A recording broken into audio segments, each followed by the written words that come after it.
Great. And I love portraits. Portraits are one of my great passions. I love them because they tell you about the sitter, but they also tell you about who they are, where they were in the world. So it's this wonderful collection of portraits that I've assembled. There are around 150 different portraits in here. That aren't all antiquated. I mean, I'm seeing there's right away. Contemporary. There, I've got Robert Mapplethorpe portrait. I've got John Singer Sargent. I've got a whole mixture. But I've also got some family portraits that are here as well. So I've got my grandmother's up here, and I've got my father, I've got my great-grandmother. So I have having this mixture of very important paintings, and then actually some paintings that I found at flea markets. It's that mixture together that makes the space feel so much fun. I've even got some paintings of some dogs in here, because it's all portraits, so why not include a dog or a horse or something like that? In my new book, I have a whole section called The Art of Hanging, and it's talking about how you hang in different situations, whether it's this situation where it's sort of like a gallery, or the way the French hang, which is the French people hang people with the large painting on top, the smaller painting below. Whereas in America, we tend to have paintings with the large painting on the bottom and the smaller above. I talk about all the different ways that people can hang art, because there's no one correct way to hang art. I remember in the other chateau, you had this wonderful sisal down your dramatic staircase. Here you've gone for a very unexpected choice. This is a yummy, very cozy fabric in two incredible colors, which feel very modern. Other chateau, because it was so grand, I was actually trying to downplay that staircase. Here, I actually was going for the drama because of with the paintings, with the triple height, and then and I thought, why not go with this great waterfall kind of carpet, which opens out and welcomes you in. And also lighting master. Let's just talk about, this is insane. I wanted to do this sort of idea of a triple lantern, one hanging on top of another. And I found this actually at an auction. It was Elie Saab, the designer. This was in his showroom, fashion designer in Paris. And so I actually had to have the ceiling, the roof reinforced, because this weighs almost 2 tons because of the heavy chains. All the structures of the lanterns had to be rebuilt to accommodate the weight, but it gives so much incredible impact for the whole space. It's about being creative. Not just because something was made a certain way doesn't mean you need to keep it that way. You should adapt it and make it work for your space and your needs. So let's go into the dining room. In order to get there, you actually have to go through these jib doors, which are sort of hidden doors, and they were used quite often in the 18th century. You're going to see a lot of them here in the chateau. So let's go into the dining room. They give such a sense of fantasy, by the way. They do, don't they? And just sort of a sense of wonderment. Look at this carpet. This is obviously vintage. This is an 18th century, actually late 18th century, early 19th century carpet, and it just fits perfectly. And the colorations are so unexpected and almost modern. Yeah. And it's interesting. This was actually from an old house I had in Montecito, and it just fit here perfectly as well. So. And this is your fabric for Schumacher. And look how that crazily all works together. And this room has the most amazing carved paneling, and that was one of the things that I loved about it. But what was so interesting was there had originally been a tapestry here that had been removed by the time I bought it. So this was the only part of the room that was unfinished. It had incredible paneling everywhere else, and then this big blank wall. So I found these panels, which are just amazing. There actually was a set of 6. I was only able to use 5 of them, but they tell this story, and it's just these wonderful 18th century paintings, which feel so appropriate for the room. And when you talk about you have a deep love for auctions, and that's a joy for you to peruse. Everyone's probably thinking, come on, how could he possibly have found? And yet they fit. They're perfect, and it works for this room. The table actually seats 18, and I've been able to use it for that. And it's just a magical room. The color I chose was actually based on some of the colors in the panels. See, I wanted to pick up these colors, so I brought it in. But it's still, there's enough pink in this coloration that it still looks really beautiful by candlelight. And that's one of the most important things about a dining room, is get the color right where everyone looks good at table, and particularly if there's candles. What I wanted to tell you is, yes, we're in a chateau, but it has all the accoutrements of a 5-star hotel here, which you've given as a gift to your guests. Incredible Wi-Fi, chargers in every room. Okay, the lighting. You would think, being in a chateau, that you would always be old lights. Okay, last night I was hungry, and the whole chateau was darkened. I went from my bedroom all the way to the kitchen without my contacts on. Wow. But I couldn't do that. No, it didn't stay dark. My point is, but for a moment thought, I wonder if there's lights here. They were there, and they guided me in sections along the way, and I got there magically. You have so thoughtfully updated this house to work like a modern day 5-star hotel. Thank you. Well, it's so important when you take an old building like this is figure out how to make it work like a 21st century. So yes, it may be an old building, but it has to work like one that you want to live in today. So it's all those little things like the lighting and all those other elements that really make it feel comfortable to live in. It's so beyond comfortable here, and I don't worry that I'm going to hurt something. I mean, you're so wonderfully casual about things. I don't feel like I can't touch this or this might break or anything like that. 'Cause that to me is, that's the best thing you could say to me, because for me, doesn't matter how beautiful a room is, if it's not comfortable, it's not successful. And it's interesting because comfort comes in many different elements. Yes, there's the practical aspect. I mean, the physical aspect is this sofa comfortable? And I always try to make sure I do really sofas that really have great down and that are really comfortable. So there's that physical aspect of comfort. But there are other aspects that are equally important. There's the aspect of the psychological, which is the scale right? Is the layout right? Is there enough room to be able to get through between the coffee table and the sofa? It's all those other elements. Is the scale of the furniture right? So you have to consider all those things. And then there's that aspect of the practical aspect of comfort, because we've all been in houses where people say, look, but don't touch. As you just mentioned, you want to be able to feel like I can live in this, I can spill in this, I can really be myself in this house, which is why I always try to look at using materials that are very practical as well. I don't use a lot of precious materials on upholstery, maybe on the curtains, but on the seating. So again, this is perennials outdoor fabric. This is an outdoor fabric? Outdoor fabric. This is great velvet. This is from my new collection, but it works indoors. It feels just terrific. It's luscious. This fabric also is perennials, and the floor, the carpet, is also made from perennials. It's all outdoor, so you can really live in it fearlessly. And I think that's what's so important is that aspect of comfort is the physical, the practical, and then the actual psychological. And I think that's really what I tried to achieve here. There are no pass-through rooms here.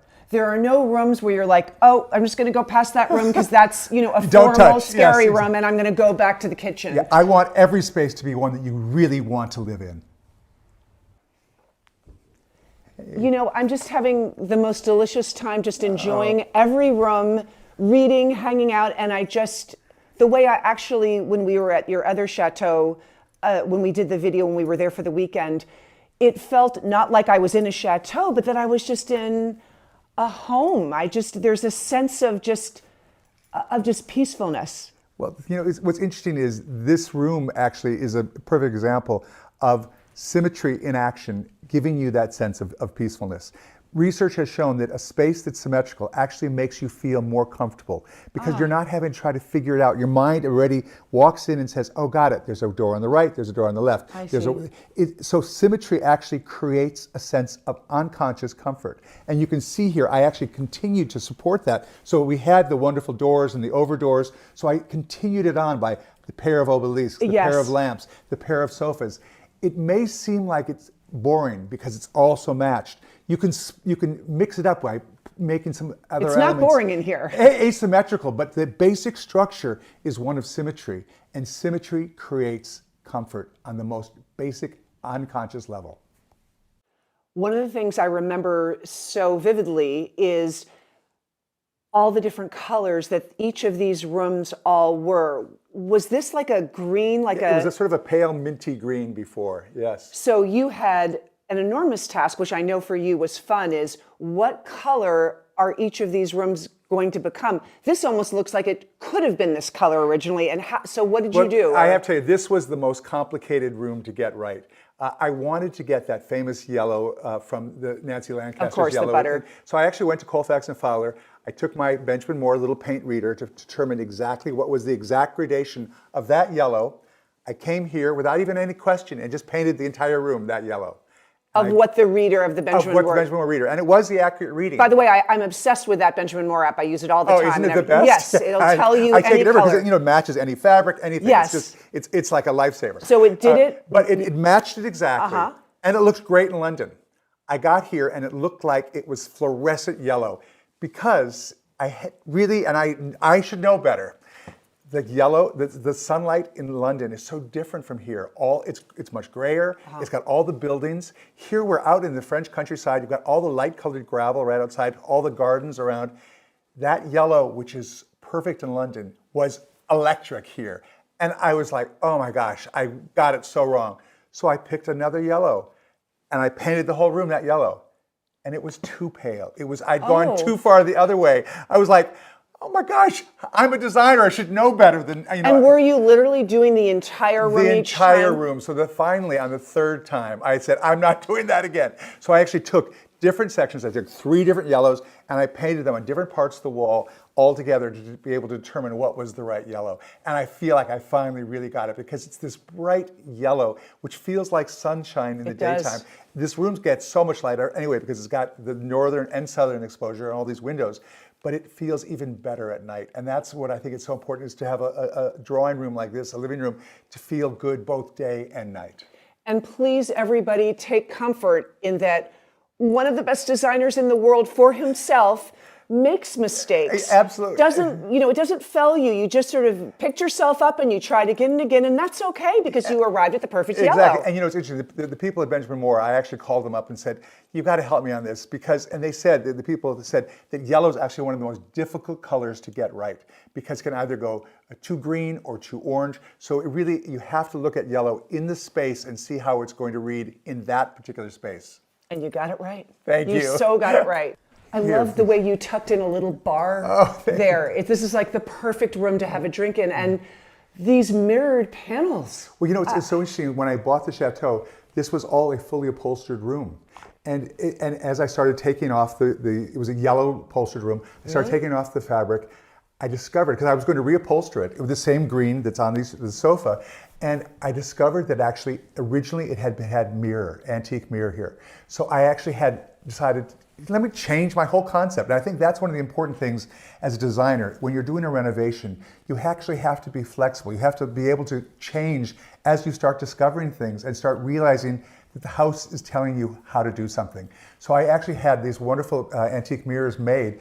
And so they totally make this little jewel box of a room. It is a jewel box. And it makes it so special because, especially now that I painted it dark, I really wanted it to be the sort of moody, atmospheric room. It only has one window facing north, so it's really the perfect nighttime room. I really want people to understand, because obviously the Château is a perfect reflection of you as an interior designer. Thank you. I mean, the amount that you've done, it's not like you did a couple of main rooms and you called it a day. Everything here, every room is down to the detail in the most creative way. And you've expressed yourself here so creatively with your patterns, with your colors.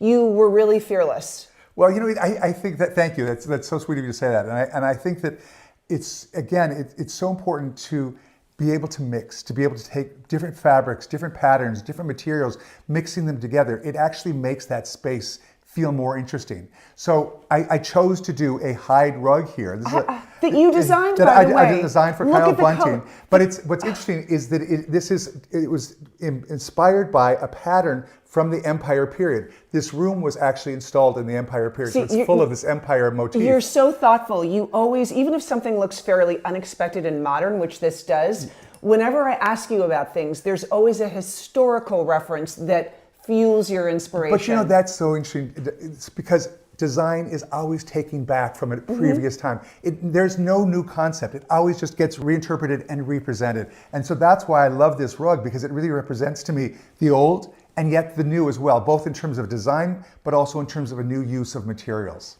And again, the fact that you created this with Kyle Bunting is extraordinary. And then in a lot of here in particular, and then all throughout the house, you've told me that you've used not only a lot of your textile collections, but then you mixed those with other collections of others, and also out of stock. And what's interesting is that when I find a fabric that I really love, I buy it, because what's happening with so many fabric houses, and it's understandable, is they can't afford to hold a lot of stock that's not selling. So I will oftentimes, if I find a fabric I love, I'll just buy it, not even knowing where I'm going to use it, because I know that it's probably not going to be around in a year or two. So this wonderful fabric, which was from Scalamandre, I loved it. It's this great velvet, and it works so well in here. And again, it's this mixture of different fabrics, or this 18th century, or this is actually 17th century Aubusson tapestry pillow. Mixing all those different elements together make it all so much more interesting and layered. And you didn't worry about, is that teal blue going to go perfectly with this? It's your confidence and fearlessness and love for color and pattern that makes it all work. Well, it's so interesting. I think that's another thing that a lot of American designers, they get stuck in this trap of everything has to match. And Europeans tend to realize that actually it's a little more interesting if it doesn't all match perfectly, which is one of the reasons I never actually start with the carpet. I actually start with the walls, because the walls are what you see the first and what have the most impact. And then you don't have to have that same restriction of, does every color match? Oh, yes, you're right. So the hidden glass door, and it goes through to my office.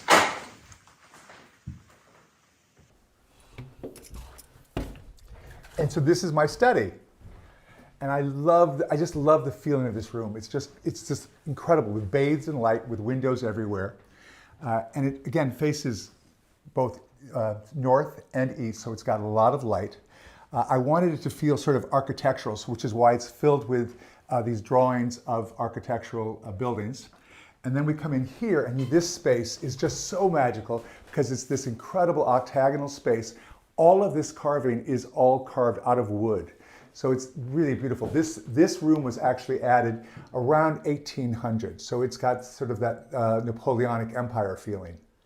Tim, what I want people to understand is when you embarked on this whole journey of transforming the Sleeping Beauty, you were understandably met with the normal amount of challenges to renovating a chateau, but you had some Herculean hurdles too. There was COVID, so a lot of things, all the work grounded to a halt for a while. And then I was having to do it all from remotely because I couldn't come over. So I was having that's to right. You were in Los Angeles? I was having to direct everything remotely. Exactly. I forgot about that. Then there was some crazy things with water damage and paint challenges. And I wanted to ask you, was there anything that you thought, oh my gosh, this didn't work out the way I had wanted because of these challenges, but then actually something you liked what ended up happening as a result? Well, that's great you asked that, because I always believe it's so important to find the gift in everything that comes. You always do that. You're so positive. positive. To find the positive thing about, even when it feels like, oh my gosh, this is so horrible. Yes. Find what is the positive. What's the gift from that? And in this case, I actually had that. I was planning to put in a very long, I think I mentioned, a very long reflecting pond. Oh yes, I remember. 110-yard reflecting pond. The man came during the start of COVID. They dug it all up, and then he just disappeared. Whether he went bankrupt, whatever, we could never find him again. He left this huge long hole in the center of the lawn, but I couldn't, by French law, hire someone else to do it because he could have always come back and said, that's my job. So I actually had to totally change the plan. I filled that big hole back in again, and I just came up with a new plan, which was a beautiful round fountain with a big jet in the center. And you know what? I actually like it so much better than what I was planning to do. So I feel like that really was the gift. Yes, I lost a lot of money, but overall I ended up with a much better end result. Let me show you the fountain. I want to see it. It's such a beautiful, and just the way it comes off into the rear garden. Oh, Tim, And it's like a beacon. It is. And I love the sound of the water. You hear it all the time, and it sort of just reminds you of the tranquility of this place. I absolutely love China and different patterns of table service. I actually own, I'm almost embarrassed to say, at the Château, 39 different sets of china. Because I love the variety of allowing you to change things up to make sure that no two meals during a long weekend are served on the same china. But the problem was, where do I store all this porcelain? The original kitchen for the Château had been in an outer building for fear of fire. Then sometime along during the 19th or early 20th century, a small room next to the dining room was converted into the kitchen. Well, it was too small for the kitchen, so I decided to turn it into my porcelain room. I kept the room's original doors and floors, but installed new moldings and fitted out the closets with scalloped edge shelves. Obelisks of antique mirror flank the doors to the garden, and an église mirrored table is ideal for experimenting with a whole mix of various patterns. The small dining room was originally the Château's private chapel. I really believe that you should use all the spaces in a house, and I knew that I would never use what had been a very dark and somewhat depressing space for its original purpose. So I had the chapel desanctified and decided to use it as a small dining room instead. The most beautiful element of the chapel is its amazing carvings, but because they were already sort of darkly wood-stained, and that stain had grown darker over the years, it was virtually impossible to appreciate them. Once I painted all the wood a creamy white and highlighted the architectural detailing with soft blue and gold, the whole room became luminous, and the elegant pilasters, coffered ceiling, and carved paneling representing music and the arts became standouts.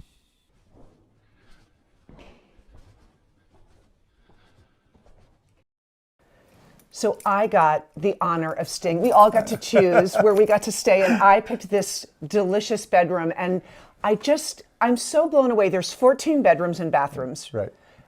They all correspond. They all have such distinct personalities down to the smallest detail. Even the bathrobes correspond to those bathrooms, which correspond back to the bedrooms. Was that obviously intentional? You thought, I want to have this and that, or how planned were you about that? I think when you have a house like this with a lot of bedrooms, it's so important that each one have its own personality. I've been to big houses and it feels like they are all the same. They're almost like hotel rooms. Yes. So I wanted each one to be its own individual piece. I thought about what kind of person would want to be in this room? What kind of person would want to be in that room? Right. And so it was that aspect, but then also looking at the physical elements of the room, because some of the rooms, actually this room is not as big as some of the other bedrooms, but it's got all these incredible windows. That's what I remember. Originally, Stacy was going to be here and I was going to be the other one. And you both said, you know what? This is more you, and she corresponded to the blue and white more. And I really have an emotional feeling about the corner windows. Yes, yes. I mean, the corner windows make such difference. This window was here originally, but it had been covered up at some point along the way to create a bed wall. And so what I thought was this used to be a closet. So I actually took the doors off, put the bed here, took the paneling off the wall, and got the window back because the window was always here, but it had been blocked up from the outside. So it created a different space. Again, and that's an example of not letting the room dictate to you. You make the room work for the way you want. But I wanted each room to feel a little different. They feel a lot different. Well, good. In the most incredible ways. Like, for example, the way each bed is a destination in both its architectural detail, the fabric, the paintings that you put in. Your linen game is really strong. Oh, well, thank Please you. talk to me about it. I mean, I want everyone to know you designed I did. everything. So this is actually some of my bed linens from Dea in Italy, which is really one of the finest Italian bed linen companies. And it's all custom done. And these are now all available in America as well. So we've got wonderful bed linens. Every room has different linens, different design, different patterns, and yes. different colors. And that's what's so fun with a house like this, is to make each room its own unique self. And what a better way to do it than with the bedding. One of the best ways to make paneling feel really special is to not just paint it all one color, but you can see actually there are 3 different colors here. And even though these 2 are very subtly different, there are enough difference that it creates that depth and it creates that interest. So the paneling takes a life unto itself and it makes it so much more rich and layered. One of the other ways that I actually achieved the colors for the different rooms was I looked at the paintings that were already here. This painting was here, it's an 18th century painting, and I picked up some of the colors that are in the painting, and that's what gave me the direction for the coloration for this bedroom. And here's another example of where I used a color from a painting that was already here, for example, the blue sky, and used that to give me the coloration for the rest of the room. So was that, when you say the painting that was already here, it looks so vivid and beautiful. Like, was it in that condition when you found it, or what did you do? Actually, there's something called savon noir, which is called black soap. It's just a simple soap. It's actually made from chestnut oil, or walnut oil, I'm sorry. And you actually can clean paintings. And I actually bring it back to America all the time and clean paintings very easily, just with a sponge and this black soap. And it works like magic? You literally watch the layers of soot and smoke and just come right off, and it brings a painting back to life. Okay, I almost chose this room. I mean, just the raspberry deliciousness of this bed cover, and I mean, amazing views of the fountain. I love it in here. Well, you know, this room was intentionally one of the most feminine rooms. This is actually called the Chambre de Pompadour, named after Madame Pompadour. And I wanted it to be really overly feminine. And I originally did it with a incredible antique pink and green oriental rug. But it actually felt too much. It felt too over the top, too saccharine, almost. Too much. Yeah. So I thought, took that rug out and put in this rush matting, which actually was the perfect contrast. Yin and yang. It just brought it down a brought little. it down and made it feel not too much. And that's another example of where you have to be willing to change and not get set in your ways. If something's not working, get rid of it, change it. Wait, so where does that go? That goes up to one of the towers. We're actually, there are two towers here. This is the West Tower, and it goes up to the tower, and it goes up to the other bedrooms on the third floor. By the way, I have had so much fun because my bedroom is one of the few, the bathroom to it does not have a bathtub. And you know, you and I both love taking baths. So every night, it's like a fairy tale. I walk up these stairs and I go in because you told me it was okay. Absolutely. And I take a bath in the very different feeling, that green and black room feels very glamorous and almost movie star-esque. It almost has a little touch of Los Angeles in it. And I take a bath and then I come down and go back to my bed. I mean, it's perfect. It's incredible. I'm so glad you're doing it and actually living in the house. Yes, I am. Yes. Tim. This is my bedroom. Yes, I remember what it was like. Remember 5 years Yes. ago, and you were dreaming and telling me all your plans for here, and look what you've done. You did it. Well, you know, it was originally an artist studio, and but I thought it was such an amazing room, sort of at the end of the house. If I didn't turn it into my bedroom, what would I use it for? So I thought, what better thing than a bedroom that I would use every single day? Because it's really one of the most amazing rooms in the whole house. You know, there used to be a glass roof here because it was an artist studio, and it faces north, so it gets all that great light. So it just felt like a terrific gardeny bedrooms, which is why I sort of took this sort of theme of a garden, because it just opens up onto the French gardens. And I can see that garden theme in your wallpaper. Yeah, this is a wallpaper that I designed for Fromental, and it's of French gardens, and it's all sort of hand painted. And I just love the colors because it just feels so fresh and spring-like. So I decided to continue that throughout by putting the lattice work. All the trellis work is from Accents of France. You put that in? I put all this in. Again, you know, as you remember, this was a room. It had pipes running all around so that paintings could be hung from all the walls. There used to be a fireplace right here, which I took out to create this wonderful place for a bed. For your bed to look out. The bed crown is actually a former from a pulpit from a church, which I had painted. And then again, I mixed it so you sort of have this sort of much more sort of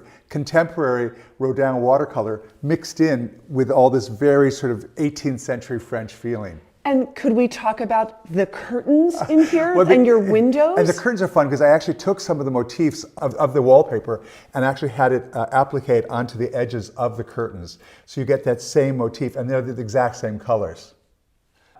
Before we leave, I just want to show you something. The scale of this room is really big, and I'm not sure people will be able to sense how big it is.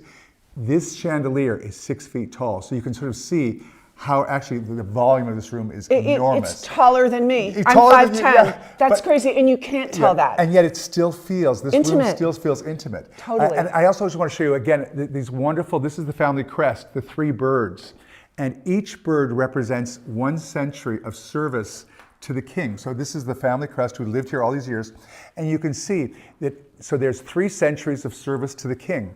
If the beak has been cut off, that means that they lost they had an injury in service to the king. If the feet are cut off, that means they actually lost a life during that century of service to the king. So you can see this family lost life and limb in service to the king over 300 years. And it's sort of a wonderful thing. You'll see this motif throughout the chateau.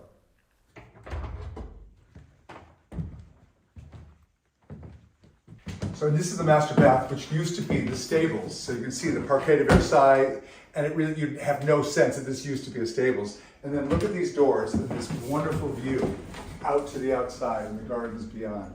From your bath, I mean, From the bath, I yeah. would take like 30 baths a day. Well, I probably do. And I also love showers, so I put in this mammoth shower, which I was able to use all of my fittings for THG here. Yes, I see them here. Here and on the tub, and it's so much fun to be able to see something that I designed and created and then use it every single day.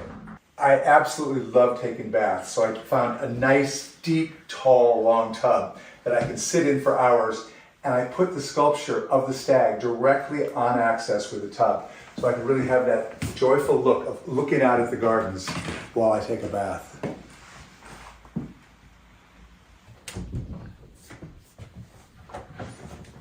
We're ready for a walk, let's go. The grounds at La Chevallerie had originally been landscaped by Edward André, the landscape architect who actually designed the Tuileries Gardens in Paris, and he was doing the Château at the same time. So the gates of the Château are the original gates from the Tuileries Palace in Paris. And while the grounds had really beautiful bones, they were not in very good shape. And the family that had owned La Chevallerie deeply loved it, but the grounds and gardens had not been maintained the way this kinds of properties really need to be. And so Edward André, he laid out the gardens in a way that there were long parallel alleys of lime trees in both the front and the back of the chateau. These hadn't been trimmed in years, and getting them into shape was really no easy task. The grounds at La Chevallerie are one of the things that distinguishes it from my previous chateau, Château de Grand-Lucé. That property I always felt a little bit formal, and the countryside was sort of a bit at a remove. It took a time and a bit of effort to leave the chateau and immerse yourself into the landscape. It was kind of a process. But at La Chevallerie, you're set within the countryside immediately, and the connection with the land is deep and direct. The main floor of the house is on the same level as the garden, and you really just need to step out of one of the many ground floor doors to experience the beauty of the countryside. The chateau is not at all separated from the woods and the fields. In fact, La Chevallerie has been described as the Versailles of the fields. In the rear gardens, I installed cone-shaped yew topiaries and urns to give vertical presence to the space. I cleaned up the paths between the trees and covered them with gravel. I've actually discovered that you kind of need to encourage people to explore and to wander, and gravel can be a great incentive because its soft crunch underfoot is reassuring and lets people know that they're not about to